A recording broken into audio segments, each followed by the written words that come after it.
कहा नबी का अखलाक तो ये है, माँ बाप तो वो हैं जिन्होंने पैदा किया है। वो जानवर के साथ उनका प्यार देखो। आवाज़ आई अगिस्नी या रसूल अल्लाह, अल्लाह के रसूल मेरी मदद कीजिए। ये आवाज़ इंसान की नहीं जानवर की आवाज़ थी। हुजूर वहाँ पहुँचे जहाँ से आवाज़ आ रही थी। क्या देखते हैं, एक जानवर है जिसे हम और आप हिरनी कहा करते हैं। उसके पैर में फंदा पड़ा है, जाल में फंसी है वो। उसने मेरे नबी को आते देखा, पुकार के कहने लगी हुजूर मैं आपसे चाहती हूँ मेरी मदद कर दें। मेरे नबी ने फरमाया कहना क्या चाहती है? खुदा की कसम मेरा नबी वो है जो जानवरों की बोलियां समझता है, गूंगों की बोलियां समझता है। जानदार तो छोड़ो, वो तो पत्थरों की बोलियां समझ लेता है। ना जानने वालों की बोलियां वो समझ लेता है, ना बोलने वालों की बातें सुन लेता है। खुदा की कसम मेरे नबी कहे। हिरनी कहने लगी मुझे आज़ादी चाहिए, मैं वादा करती हूँ वापस आ जाऊंगी। मेरे नबी ने फरमाया जाना क्यों चाहती है? उसने कहा हुजूर पहाड़ी के पीछे मेरे दो छोटे छोटे बच्चे हैं, मैं रात से शिकार में इस जाल में फंसी हूँ।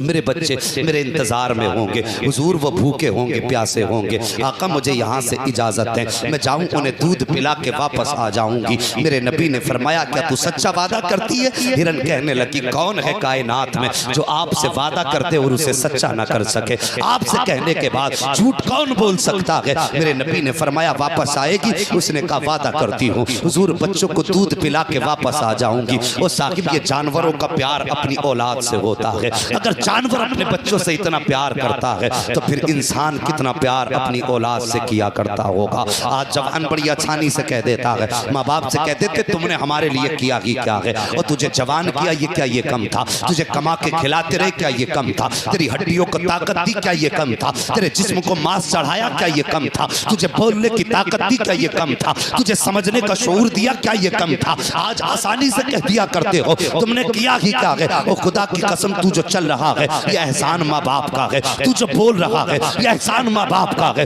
तू जो सोच रहा है एहसान माँ बाप का है। अगर ये तुझे बोलना ना सिखाते तो तेरी औकात ना थी तू एक जुमला बोल देता। अगर ये तुझे चलना ना सिखाते सारी जिंदगी जमीन पर खिसड़ के चलता, लेकिन तुझ में चलने की ताकत ना आती। ये एहसानात माँ बाप के हैं। अब जानवर की जिंदगी देखो। हिरन ने कहा था हुजूर रात से मेरे बच्चे भूखे हैं, वो कब से मेरा इंतजार कर रहे हैं, इजाजत दीजिए मैं वापस आ जाऊंगी। मेरे नबी ने फरमाया वादा तो सच्चा है। कहने लगी हुजूर कौन है कायनात में जो आपसे झूठ बोल सकता है? मैं वादा करूं वापस ना आऊं, ये तो हो ही नहीं सकता है। अल्लाह अकबर। हिरन ने वादा किया है। जैसी वापस जाने लगी है इतने में यहूदी आ जाता है, आके कहता है तुमने मेरा शिकार छोड़ दिया है, इसका बदला मैं तुमसे लूंगा। मेरे नबी फरमाते ठहर जरा गुस्से को ठंडा कर, सुन वो अभी वापस आ जाएगी। उसके तो छोटे छोटे बच्चे हैं, मुझसे कह के गई है दूध पिला के आने वाली है। यहूदी कहने लगा वाह जी, कभी ऐसा भी हुआ है कि जानवर भी कभी बोला करते हैं या जानवरों ने वादे किए हो और वो वापस आए हो? मेरे नबी फरमाते ठहर इंतजार कर ले।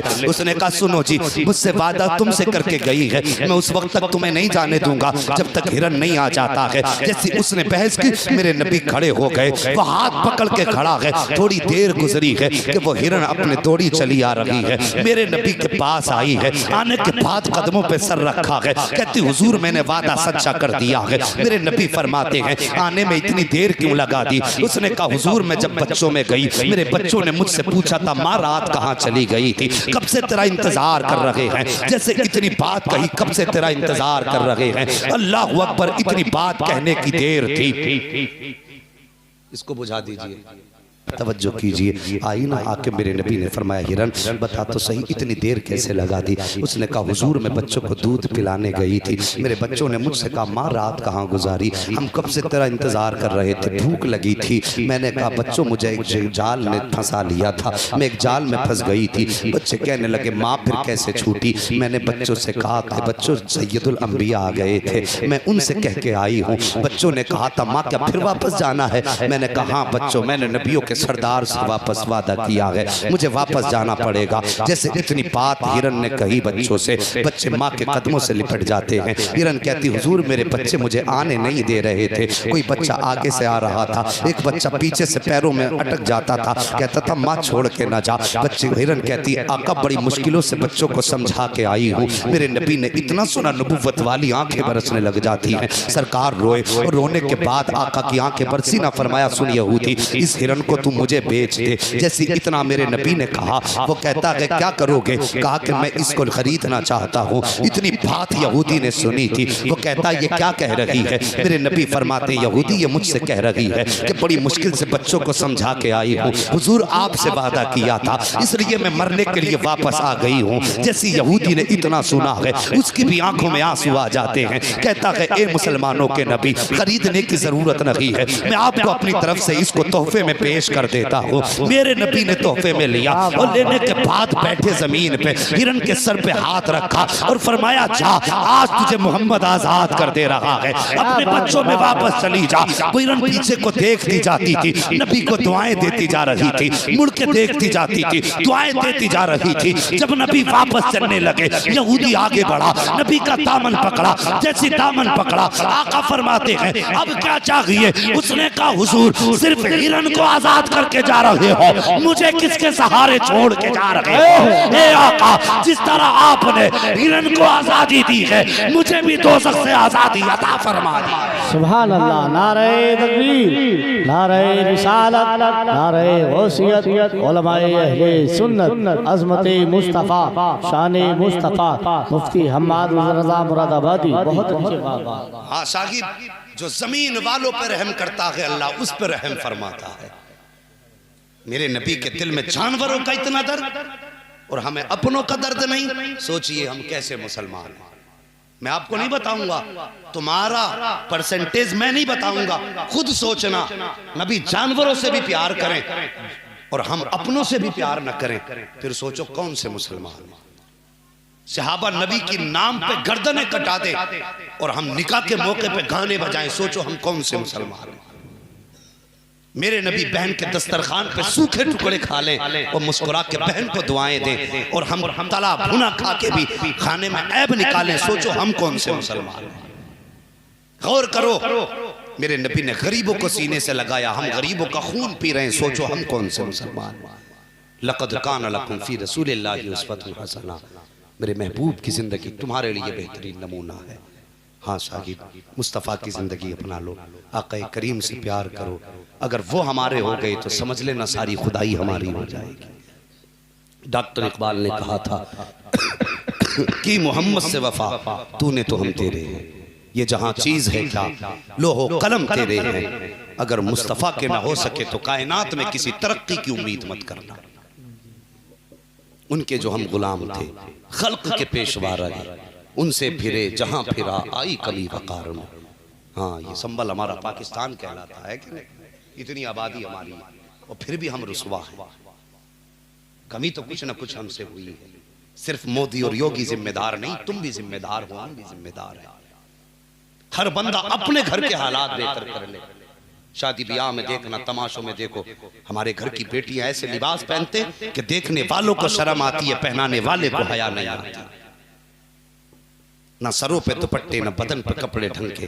और तेरी बेटी हो या मेरी बेटी हो, कनीज़े फातिमा है, लिबास उनको वैसा पहनाओ। ये नहीं कि मुआशरा किसको पसंद करता है, दुनिया किसको देख के वाह वाह कहेगी, ये मत सोचो। बल्कि जब भी सोचा करो, ये सोचा करो मेरे नबी को पसंद क्या है, मेरे नबी किसको देख के वाह वाह कहेंगे, वो लिबास बेटी को पहना।